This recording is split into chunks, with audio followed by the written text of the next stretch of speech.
Hello friends, advance GS academy परिवार के सभी साथियों का मैं एक बार फिर से अभिनंदन करता हूं। दोस्तों, लेखपाल की इंट्रो क्लास में मैंने आपको बताया था कि जीएस के चारों सब्जेक्ट जो आपके प्रश्न पत्र में पूछे जाएंगे, चारों भाग, जैसे कि हिंदी हो गया, गणित हो गया, जीएस हो गया और ग्रामीण विकास हो गया, इन सबका एक बेहतरीन पाठ्य सामग्री हम आपको इस प्लेटफॉर्म के माध्यम से उपलब्ध कराएंगे। तो इसी कड़ी में दोस्तों मैं आज आपके लिए लेके आया हूं लेखपाल का जो चौथा भाग है, ग्राम विकास। आपको पता है कि लेखपाल में कुल 4 भागों से क्वेश्चन पूछे जाएंगे। पहला आपका हिंदी हो जाएगा और दूसरा आपका गणित हो जाएगा, तीसरा जीएस है और चौथा आपका ग्राम विकास है। तो इस क्लास के माध्यम से आपको ग्राम विकास की एक बेहतरीन पाठ्य सामग्री उपलब्ध कराई जाएगी। दोस्तों, आज अगर आप मार्केट में चले जाइए तो आपको लेखपाल के नाम पे बहुत सारे चूरन मिल जाएंगे, जैसे कि 20 पत्रिकाएं आपको लेखपाल के लिए उपलब्ध हैं। तो इसी को जो है दरकिनार करते हुए इस क्लास के माध्यम से, इस क्लास का केवल ये उद्देश्य रहेगा कि आपको एक सही दिशा प्रदान की जाए, ताकि आप उस दिशा में चल के आप अपने प्रश्न पत्र को अच्छे से हल कर सकें। और हमारा ये भी प्रयास रहेगा कि आपको अनावश्यक चीजों से बचाया जाए, जैसे कि कुछ ऐसी चीजें हैं जो आपको नहीं पढ़ना है, वो सब भी जो है कई सारी पत्रिकाओं में लिख दी गई हैं। तो आइए हम शुरू करते हैं। हम सबसे पहले लेखपाल के ग्राम विकास का जो सिलेबस है उसको हम देख लेते हैं। इस ग्राम विकास के सिलेबस में सबसे पहले है आपका ग्राम विकास भारतीय संदर्भ में। दोस्तों, इसमें आपको ये देखना होगा कि ग्राम विकास आखिर है क्या, आजादी के बाद गांव का विकास कैसे हुआ। आपको पता है कि जब 1947 में हमको आजादी मिली तो उसके बाद गांव की स्थिति बहुत बदतर थी। 85% लोग, करीब 85% लोग जो है कृषि व्यवसाय में जुड़े थे।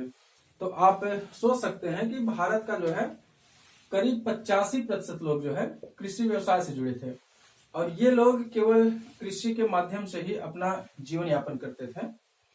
और उसके बाद ग्राम विकास के लिए सरकार की तरफ से कई सारी योजनाएं लाई गई, जैसे कि आपका योजना आयोग का गठन किया गया, राष्ट्रीय विकास परिषद का गठन किया गया, फिर उसके बाद हाल में आपका नीति आयोग को लाया गया।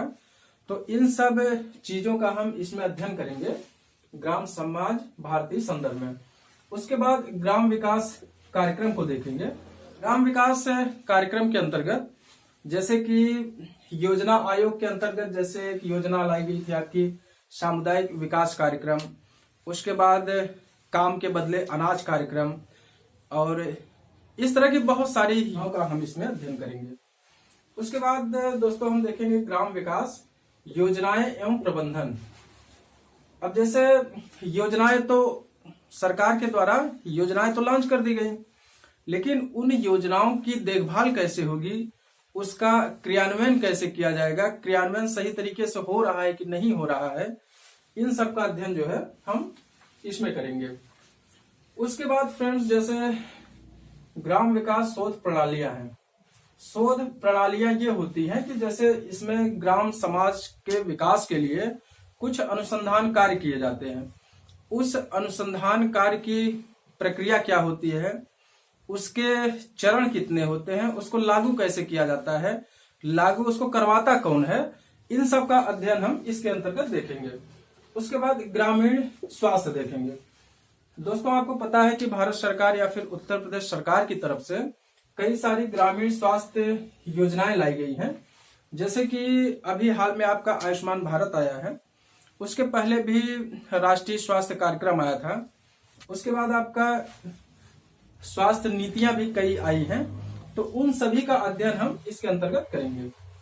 उसके बाद है आपका योजनाएं ग्रामीण सामाजिक विकास, ग्राम विकास और भूमि सुधार। इन सबको हम अच्छे से देखेंगे। योजनाएं जिसके बारे में मैंने आपको बता दिया है, ग्रामीण विकास, ग्रामीण सामाजिक विकास। जैसे सामाजिक विकास के अंतर्गत हम ये देखेंगे कि गांव की भलाई जो है, आपको पता है कि हमारे संविधान में जो है भारत को एक कल्याणकारी राज्य का दर्जा दिया गया है। संविधान के द्वारा ये कहा गया है कि भारत को एक कल्याणकारी राज्य बनाया जाएगा। तो कल्याणकारी राज्य कैसे बनाया जाएगा, इसके लिए जो है कई सारी योजनाएं सरकार की तरफ से लॉन्च की गई, उसको भी हम इसमें देखेंगे। उसके बाद आपका ग्राम विकास होगा। भूमि सुधार, भूमि सुधार के अंतर्गत जैसे कई सारी योजनाएं लाई गई सरकार की तरफ से, या फिर उत्तर प्रदेश सरकार की तरफ से, या फिर अनेक जितने भी राज्य हैं सभी राज्यों में कुछ न कुछ भूमि सुधार आजादी के बाद किए गए। तो उसके अंतर्गत हम देखेंगे इसमें जैसे कि आपका चकबंदी हो जाता है, और उसके बाद भूदान आंदोलन भी इसी के तहत किया गया था। तो ये सब चीजें हम भूमि सुधार के अंतर्गत देखेंगे। उसके बाद है आपका त्रिस्तरीय पंचायती राज व्यवस्था। सबसे इंपॉर्टेंट ये भाग है, यहां से आपके जीएस के भी क्वेश्चन मिल जाएंगे। इसमें हम देखेंगे कि त्रिस्तरीय पंचायती राज व्यवस्था है क्या। ये 3 स्तर पे लागू होती है, जैसे कि आपका एक जिला हो जाता है, आपका खंड हो जाता है, फिर उसके बाद ग्राम हो जाता है। तो इसमें हम इसको भी देखेंगे। और इसमें कई सारी समितियां भी बनी थी, जैसे बलवंत राय मेहता समिति, अशोक मेहता समिति, सिंघवी समिति। तो इन सब का अध्ययन हम इसमें करेंगे। उसके बाद है केंद्र व राज्य सरकार की ग्राम विकास योजना।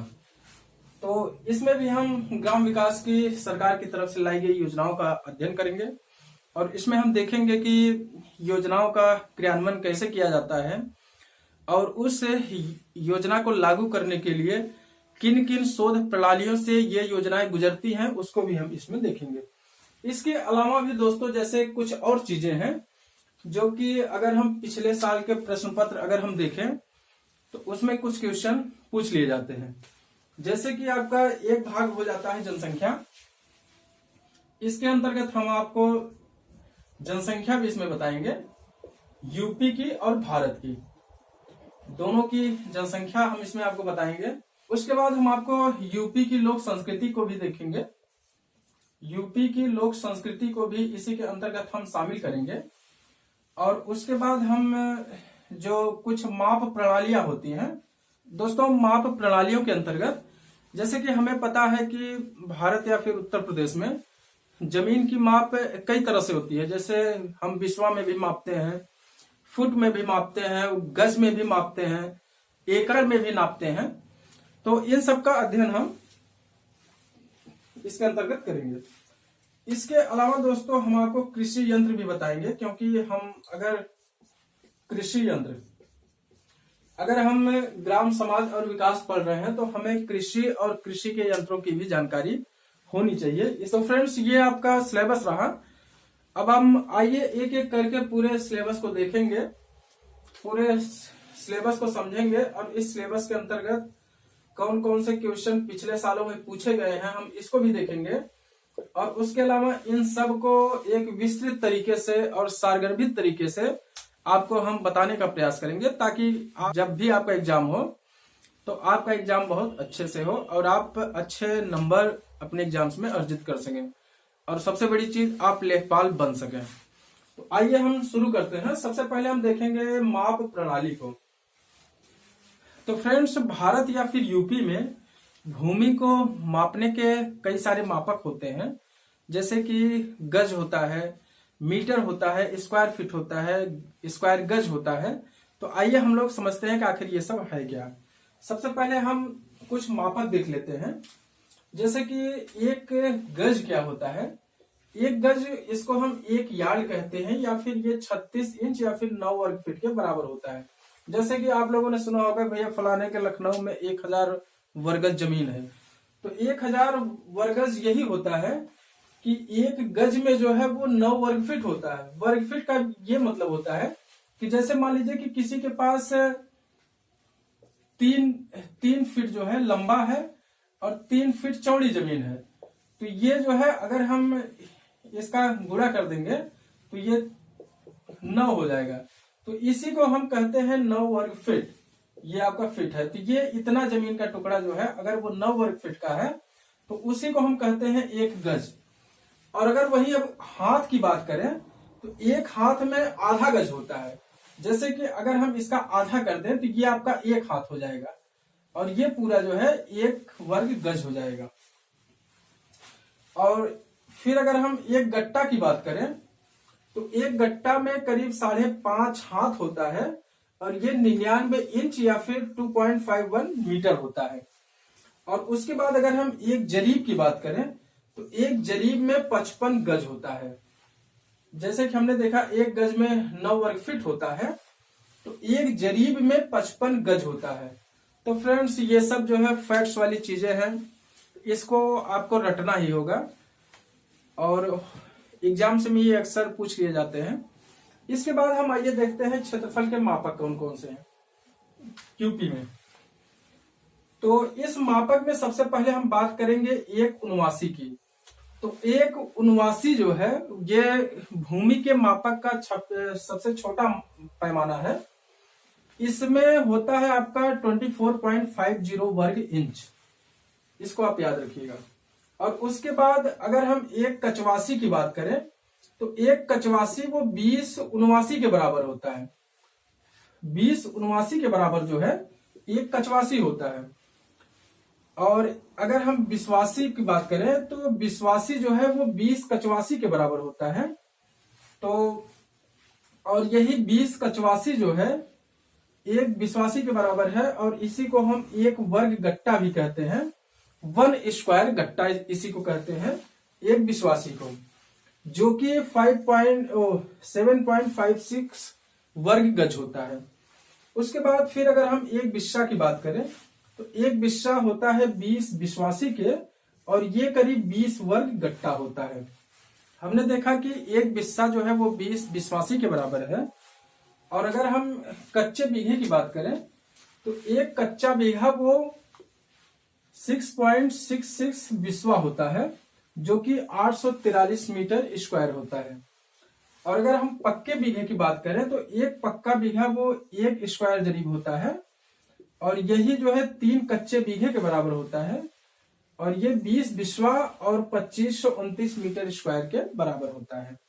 और अगर फिर हम एकड़ की बात करें तो एक एकड़ में आपके होता है करीब 4046 मीटर स्क्वायर या फिर यही जो है 1.6 पक्का बीघा के बराबर होता है या फिर 4.8 कच्चा बीघा के ये बराबर होता है। और इसी एक एकड़ को जो है वो करीब आपके 8 कनाल के बराबर होता है और ये करीब 160 मरला के बराबर होता है। तो हमने भूमि मापन की कुछ इकाइयां देखी और भूमि के क्षेत्रफल कैसे मापा जाता है उसकी कुछ हमने इकाइयों की बात की। आइए हम कुछ माप और देख लेते हैं। जैसे कि अगर मैं एक गिरह की बात करूं तो एक गिरह आपका 4 अंगुल के बराबर होता है। जैसे कि अगर मैं इस अंगुल की बात करूं, अगर मैं इस तरह से 4 अंगुल कर दूं तो ये आपका एक गिरह के बराबर हो जाएगा। और अगर एक गज जो है एक गज वो 16 गिरह के बराबर होता है, जबकि आपका एक गट्टा वो 3 गिरह के बराबर होता है। अगर जरीब की बात की जाए तो एक जरीब करीब 20 गट्टा के बराबर होता है या फिर यही 10 करम के बराबर होता है। मतलब एक जरीब जो है वो 20 गट्टा या फिर 10 करम के बराबर होगा।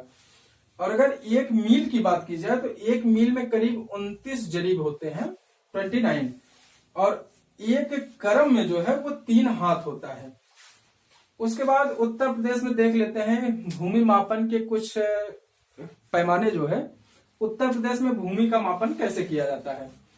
तो यूपी में लाठा बहुत प्रचलित है। 1 लाठा 2 लाठा, आप सबको पता है कि चक्रोट वगैरह जो गांव में बनते हैं वो लाठे के हिसाब से बनते हैं या फिर भूमि का मापन भी लाठे के हिसाब से होता है। जैसे कि एक लाठा जो है वो 99 इंच या फिर 8 फीट 3 इंच के बराबर होता है। 99 इंच या फिर 8 फीट और 3 इंच। और एक बिस्सा जो है एक बिस्वा वो 20 वर्ग लाठे के बराबर होता है। जैसे कि अगर इस तरह से बात की जाए ये अगर यहाँ पे 20 मान लिया जाए, यहाँ पे भी 20 मान लिया जाए तो ये जो है हो जाएगा आपका एक बिस्वा। और अगर वही बीघे की बात की जाए तो एक बीघा बराबर होता है करीब 20 बिस्वा या फिर इसको 325 वर्ग गज भी कहते हैं। हालांकि उत्तर प्रदेश के कई जिलों में 1 बीघा जो है वो 10 बिस्वा के भी बराबर होता है, लेकिन इसका जो प्रमाणिक मापन है वो 20 बिस्वा ही है। और उसके बाद 1 वर्ग इलाही जो है, 1 गज इलाही वो करीब 33 इंच के बराबर होता है। तो फ्रेंड्स, ये रहे भारत या फिर उत्तर प्रदेश में खेतों के मापन की कुछ इकाइयां या फिर खेतों का क्षेत्रफल हम कैसे मापते हैं, इसको हमने देखा। तो ठीक है फ्रेंड्स, इसके आगे की क्लास हम करेंगे नेक्स्ट क्लास में, और इसके आगे हम पूरा जो आपका सिलेबस है उसके अकॉर्डिंग हम एक एक पॉइंट को लेके अच्छे से समझेंगे, और हम ये भी देखेंगे कि पिछले सालों में कौन कौन से क्वेश्चन आए हुए हैं। तो आप हमें अपने सुझाव जरूर भेजा करिए, मैसेज जरूर किया करिए, और हाँ, अगर आपको इस चैनल से कुछ फायदा मिलता है तो प्लीज इसको सब्सक्राइब भी कर दिया करिए। तो ठीक है फ्रेंड्स, मिलते हैं नेक्स्ट क्लास में। Thank you very much.